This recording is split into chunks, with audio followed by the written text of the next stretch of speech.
Meredith Macrae is one of the few Hollywood icons born with acting talent in their gene.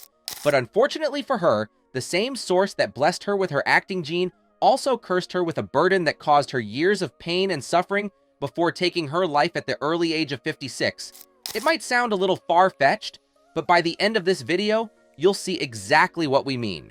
We will also show you some of her rare photos as we go along. But first, let's start from the beginning. Meredith was born on May 30th, 1994 in Houston, Texas. At the time of her birth, her father was stationed in the Army Air Corps. Both her parents had aspirations of getting into showbiz, but were held back by the war. The moment it was over, they went full speed ahead with their plans. Though neither Meredith's mother nor father were the biggest of stars, they were both incredibly successful, especially her father. Her mother, Sheila Macrae, appeared in a decent handful of movies and TV shows, sometimes alongside her husband. As for her father, Gordon Macrae, he was an icon of old Hollywood, appearing in numerous films, TV shows, stage plays, and radio programs. As a matter of fact, he was the lead of the hit movie musical Oklahoma. Meredith's mother and father split up in 1967. By then, she was an adult and had no problem dealing with the divorce. Meredith received her first big break in acting when she was only 19 years old. It was on the ABC sitcom My Three Sons. She played the love interest of the character, Mike. Though the show was relatively popular, Meredith was intensely dissatisfied by such a shallow role and gracefully asked to be written out of it. Her request was granted, and after 3 years, she was finally free to explore other options in her career. Meredith's next major job came in the form of a CBS show titled Petticoat Junction. She was cast in the role of Billy Joe. This role had previously been played by 2 different actresses who all treated the character like a typical boy-crazy blonde. However, when Meredith stepped into the character's shoes, she put a unique spin on the character, playing her as a strong, independent woman who was focused on her dream of becoming a singer. Though Meredith excelled in this role, showing off her talent, intelligence, and depth, the show was canceled in 1970, leaving her once again unmoored. Determined not to forever live in her parents' shadows, Meredith was unperturbed. She put further work into her craft, carving out a very successful career for herself. In the late 60s and early 70s, she appeared in a handful of movies, including Earthbound and Bikini Beach. She also made numerous guest appearances in such popular TV shows as Magnum P.I., Fantasy Island, The Rockford Files, and Webster. In addition to her acting work, Meredith appeared on numerous game shows. This included such shows as Match Game, What's My Line, I've Got a Secret, He Said, She Said, and Family Feud. Every time she showed up in one of these shows, the crowd loved her. This was how she garnered such a beloved following. Meredith was also an excellent interviewer and talk show host. Because of her warm and kind demeanor, people were always willing to talk to her. She hosted the talk show Mid-Morning Los Angeles for 8 years. She also created and hosted a PBS series Born Famous, where she interviewed the children of celebrities. For her efforts in this field, she was awarded a local Emmy Award in 1986. With regards to Meredith's love life, her results there were nothing to be bragged about. Though she always attracted rich and powerful men with her great beauty, their relationships never lasted very long. In 1964, she married Richard Berger, a former president of the major studio MGM. One might have hoped that with all his industry connections, he would have made a huge star out of Meredith. Unfortunately for her, that didn't happen. Within 4 years, the two were divorced. Meredith's next attempt at marriage was with her fellow actor Greg Mullavey. Similar to her, he was never that big of a star. His most famous role was in the TV series Mary Hartman, Mary Hartman. He also appeared in the popular modern sitcom iCarly. Meredith's marriage to Greg was one of her more successful relationships. It was with him that she conceived her only child, Allison.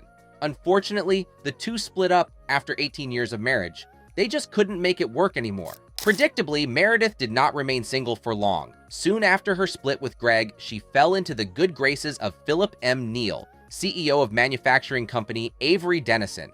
The two married in 1995. They enjoyed 4 wonderful years together before Meredith's sickness set in.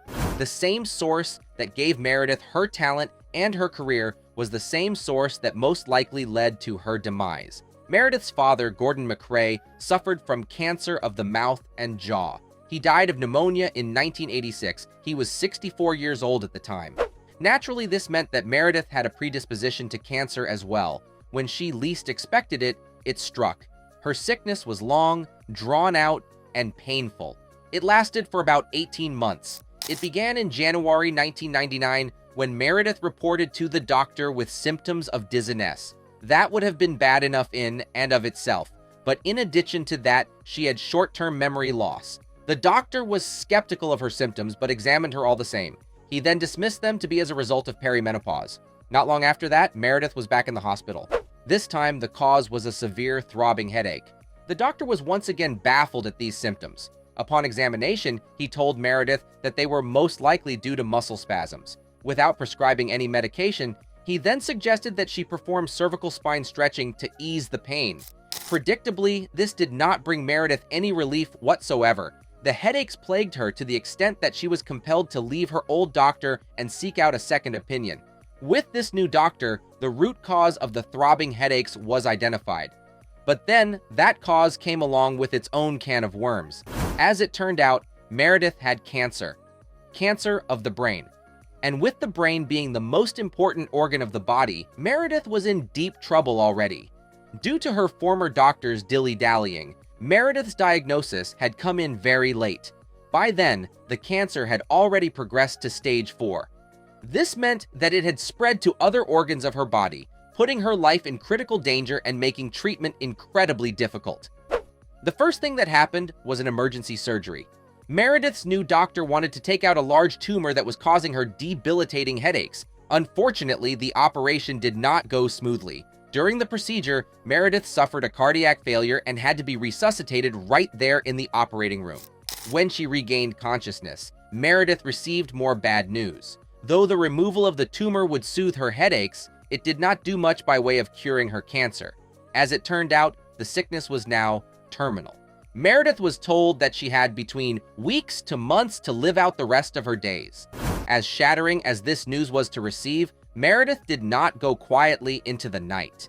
Determined to fight the cancer tooth and nail, she signed up for an experimental drug treatment. One would have hoped that this was a silver lining for her, but instead, it only paved the way to more pain and further tragedy. What happened was that Meredith had a severe allergic reaction to the experimental drug. This caused even worse swelling to her brain than before. This time, she needed not one, but 2 emergency surgeries. They helped somewhat, but by then, the damage had already been done. Meredith was in such a bad state after the allergy that she had completely lost her sense of balance. This caused her to trip and fall while walking, shattering her hip. The rest of her days were marked with severe pain and suffering. However, all of that came to an end when she passed away on July 14, 2000, at her Manhattan Beach home. Despite the horrific toll that her sickness took on her, she was a fighter right till the end. She remained graceful and courteous even in the face of overwhelming pain. Meredith was succeeded by a child and a sister. Her child, Allison, stayed away from the public eye, living a private life. However, her sister, Heather Macrae, starred in the Woody Allen comedy Everything You Always Wanted to Know About Sex. There's no telling what turn Meredith's career would have taken had she lived to be an old woman. With the industry changing for the better, so many more interesting roles would have been available to her. She might not have been the greatest comedic or dramatic actress. However, she had that star quality that laypeople could relate to. Though her death was a slow, painful process, she left behind a legacy of amazing work that will ensure that she's always remembered for the right reasons. If you enjoyed this video, there's a good chance you'll also enjoy the one showing on your screen right now. Click, enjoy, and don't forget to subscribe to the channel. See you on the next one.